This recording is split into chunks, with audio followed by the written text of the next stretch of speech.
Good morning student. हमने first unit complete कर ली है और आज हम सेकंड यूनिट स्टार्ट करते हैं और सेकंड यूनिट है न्यूक्लियॉन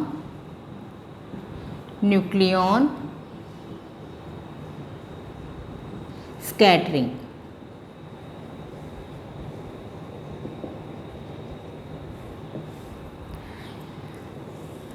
स्कैटरिंग तो स्कैटरिंग आप जानते हैं कि स्कैटरिंग क्या होती है। स्कैटरिंग में एक टारगेट होता है और इस टारगेट पर कोई भी पार्टिकल किसी भी डायरेक्शन से इंसिडेंट होता है और वो किसी भी एंगल पर बाद में स्कैटर्ड हो जाता है। इस प्रोसेस को हम कहते हैं स्कैटरिंग। तो यहाँ हम पढ़ रहे हैं न्यूक्लियर फिज़िक्स और मैंने आपको पहले भी बताया कि न्यूक्लियर फिज़िक्स को पढ़ने के लिए हमें क्वांटम मैकेनिक्स की ज़रूरत पड़ती है। तो यहाँ पर जो स्कैटरिंग के लिए जिस मैथमेटिक्स की ज़रूरत पड़ेगी वो आप सब एडवांस क्वांटम मैकेनिक्स में आपकी एक पूरी यूनिट है स्कैटरिंग के नाम से, वो उसमें से हमें हेल्प लेनी पड़ेगी। तो मैं ये मानकर चलूँगी यहाँ कि आपने एडवांस क्वांटम मैकेनिक्स में वो स्कैटरिंग वाली यूनिट पढ़ ली है और हम उसी की मैथमेटिक्स को यूज़ करते हुए आगे न्यूक्लियॉन स्कैटरिंग को स्टडी करते हैं। अब जैसा कि यहाँ क्लियर है कि न्यूक्लियॉन स्कैटरिंग है, तो हम जानते हैं कि nucleons are of two types. दो तरह के न्यूक्लियॉन्स होते हैं, एक तो प्रोटॉन्स और दूसरा न्यूट्रॉन। तो दो पार्टिकल हैं, इनमें से एक को हम टारगेट बनाते हैं और एक पार्टिकल इंसिडेंट होता है। तो इस पर डिपेंड करते हुए हमारे पास चार प्रकार की पॉसिबिलिटी हो जाती है। N scattering, number 2 PN scattering,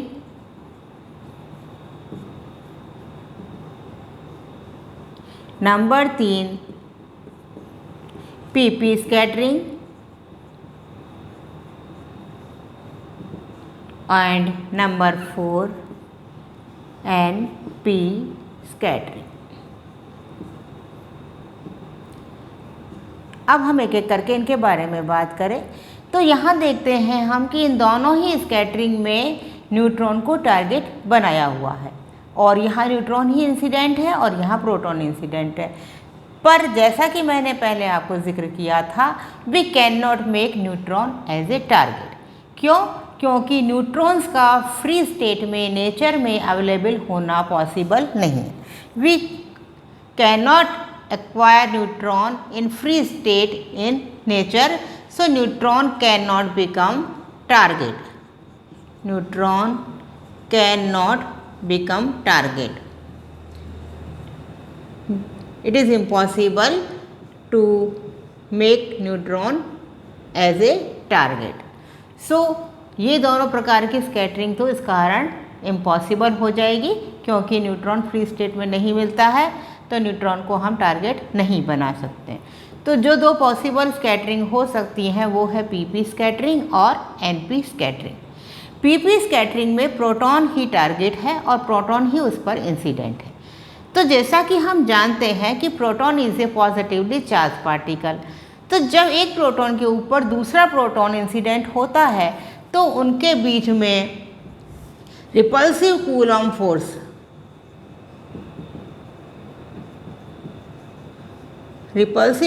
force act करने लग जाता है। तो यहाँ पर जो स्कैटरिंग है ये रिपल्सिव कूलम फोर्स और न्यूक्लियर फोर्स दोनों के कारण होगी। तो पीपी स्कैटरिंग के जो रिजल्ट होंगे उसमें कूलम फोर्स का भी कंट्रीब्यूशन होगा और न्यूक्लियर फोर्स का भी कंट्रीब्यूशन होगा। बट एनपी स्कैटरिंग की यदि हम बात करें तो इसमें प्रोटॉन टारगेट है और न्यूट्रॉन इंसिडेंट है। और हम जानते हैं कि न्यूट्रॉन एक अनचार्ज पार्टिकल है, तो जब न्यूट्रॉन टारगेट वाले प्रोटॉन से स्कैटर्ड होता है तो इनके बीच में कोई रिपल्सिव कूलॉम फोर्स नहीं होता है, सिर्फ न्यूक्लियर फोर्स ही होता है। तो एनपी स्कैटरिंग रिजल्ट्स यहाँ पर तो ये न्यूक्लियर फोर्स और रिपल्सिव कूलम्ब फोर्स दोनों के कारण होती है। And NP scattering reflect only nuclear forces.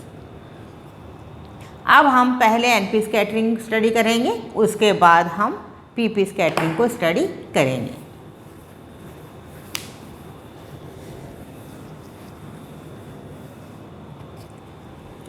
Low energy NP scattering.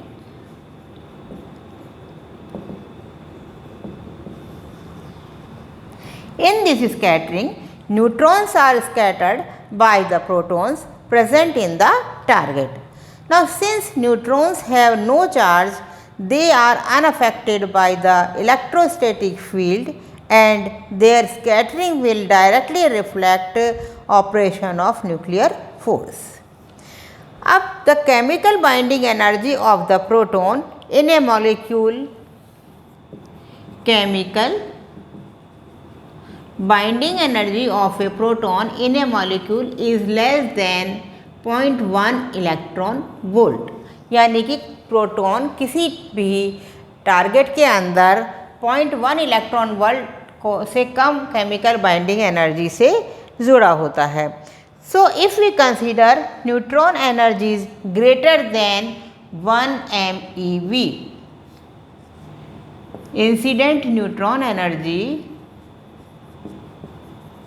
यदि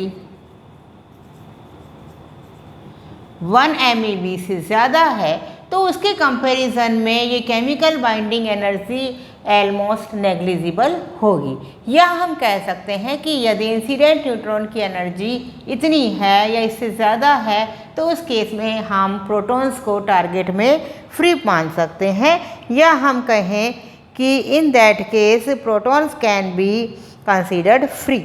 So that we consider neutron energy greater than 1 MeV so that protons can be regarded as free, and scattering is considered by free protons, avoiding complications due to Coulomb forces.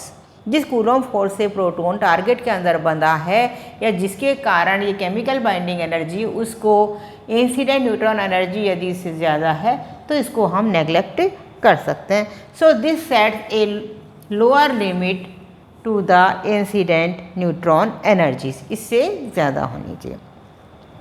Now the NP scattering cross section depends considerably upon the energy of incident neutron.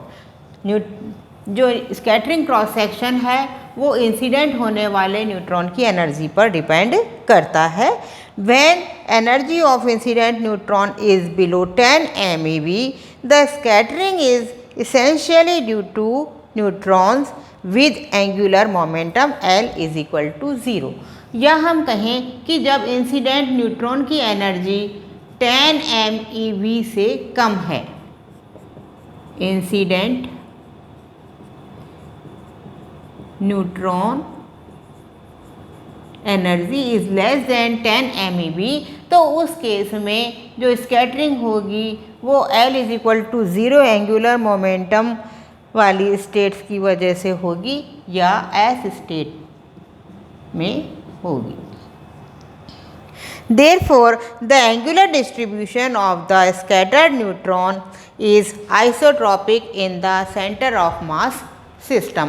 क्योंकि S state spherically symmetric होती है, इसलिए हम कहेंगे कि scattered neutrons centre of mass system में isotropic होंगे।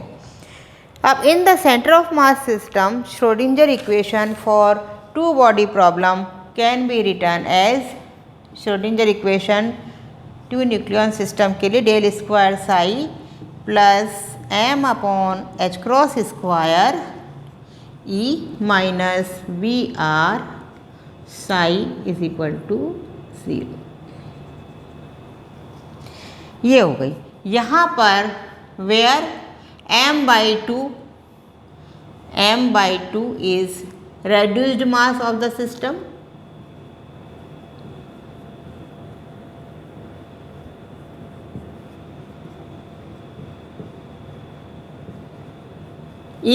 E total energy of the system है, तो यहाँ E बराबर हो जाएगा energy of incident neutron, ENERG, incident neutron, and V is interaction potential या न्यूक्लियर पोटेंशियल।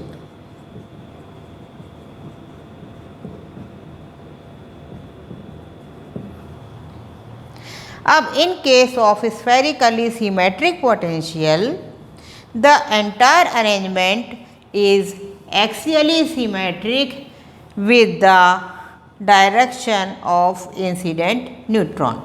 यानी कि स्फेरिकली सिमेट्रिक जब चार्ज डिस्ट्रीब्यूशन होगा या पोटेंशियल होगा, उस केस में ये जो पूरा सिस्टम है वो इंसिडेंट न्यूट्रॉन की डायरेक्शन के एक्सियली सिमेट्रिक होगा।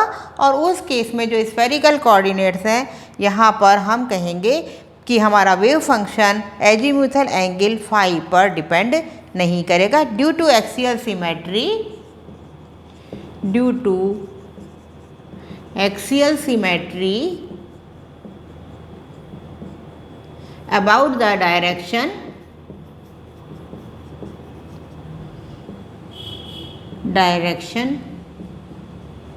of incident neutron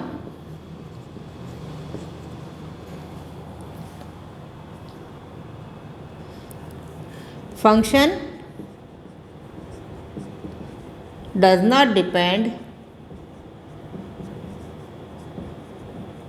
on azimuthal angle phi. तो उस केस में श्रोडिंगर इक्वेशन हो जाएगी del square psi are theta, phi का फंक्शन नहीं रहेगी, केवल आर और थीटा का फंक्शन हो जाएगी, प्लस के square minus you R psi are theta is equal to 0। तो यहाँ पर के स्क्वायर बराबर है m e upon h cross square and U R is equal to है m v upon h cross square. इसको हम कहेंगे equation number 1। Now general solution of equation number 1 can be written as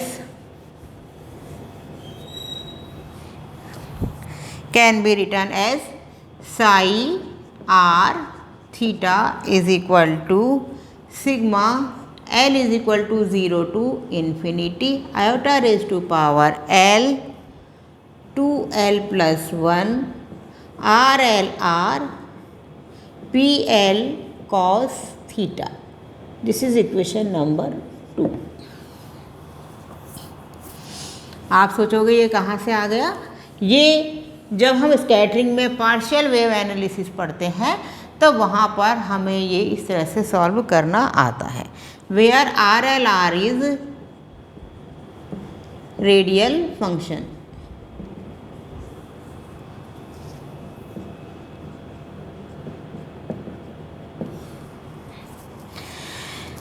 We know that radial part of Schrodinger equation 1 is, जो Schrodinger equation 1 लिखी हमने उसका radial part इस तरह की फॉर्म में होगा 1 upon r square. Del square को हम इस प्रकार से लिखते हैं 1 upon r square d upon D r, r square d r r square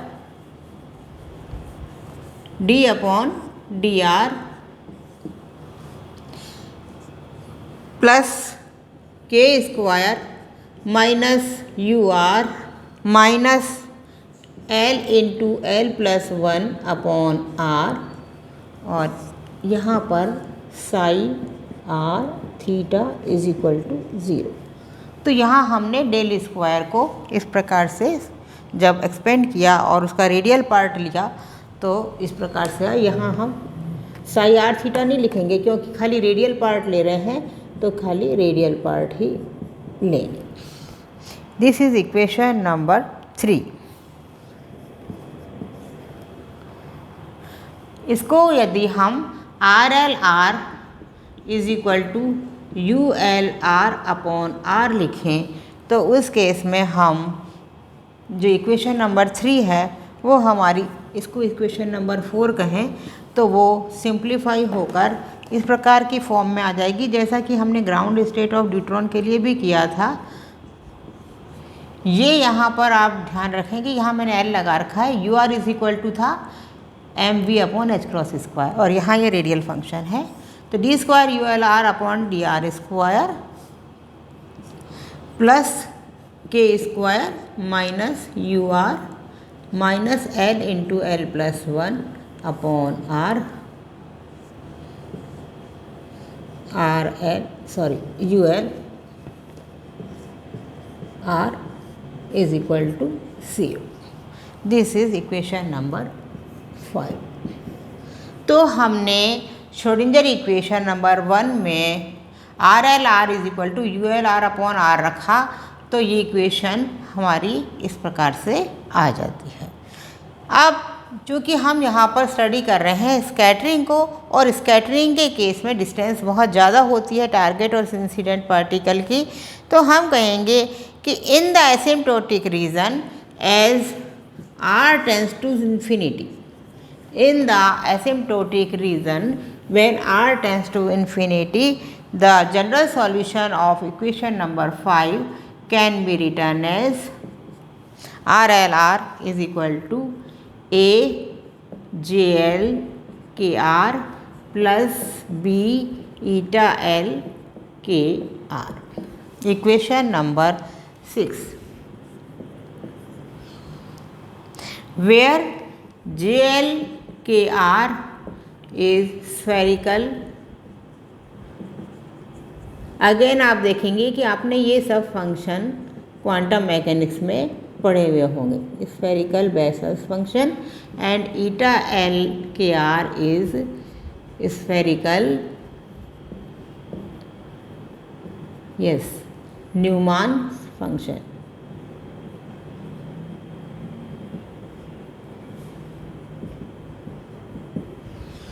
तो इस प्रकार इक्वेशन नंबर 5 का जनरल सॉल्यूशन एसिम्प्टोटिक रीजन में या as R tends to infinity spherical Bessel function और स्फेरिकल न्यूमान फंक्शन की फॉर्म में लिखेंगे, और ए एंड बी यहाँ कॉन्स्टेंट्स है। Using asymptotic value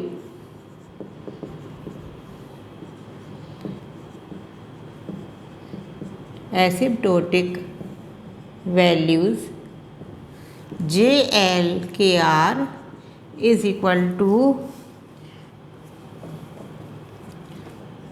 KR tends to infinity पर इसकी वैल्यू होती है sine KR minus L pi by 2 upon KR। Equation number 7 और eta L K R tends to infinity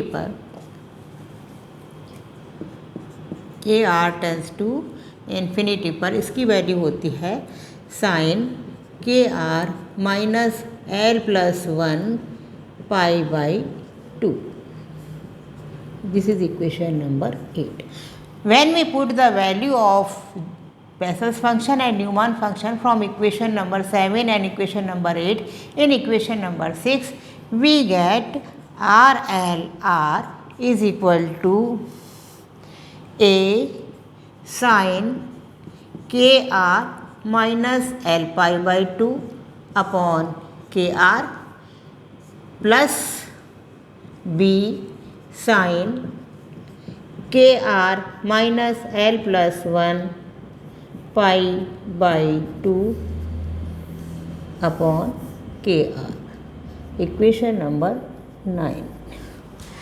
तो इस प्रकार से हम रेडियल फंक्शन को इस स्टेप तक ले आए। अब हम इसको और फर्दर सॉल्व करते हैं और इसकी वैल्यू निकालेंगे, और इसकी वैल्यू हम जो सॉल्यूशन था जनरल सॉल्यूशन श्रोडिंगर इक्वेशन का नंबर 2 में रखेंगे। तो ये मेरा इस तरह से ऑनलाइन बोर्ड पर पढ़ाने का पहला ही चांस है, और आप भी शायद मेरी पहली वीडियो देख रहे हैं इस तरह से, तो कोशिश कर रहे हैं कि आपको समझ में आया होगा। PDF में जब टॉपिक कंप्लीट होगा तो आपको भेज दूंगी, तो उससे आपको और हेल्प मिल जाएगी समझने में। और भी कोई प्रॉब्लम आ रही है तो आप मेरे से कंसल्ट कर सकते हैं, मुझे इन्फॉर्म कर सकते हैं और इस तरह से हम अपनी स्टडी को रेगुलर रखेंगे।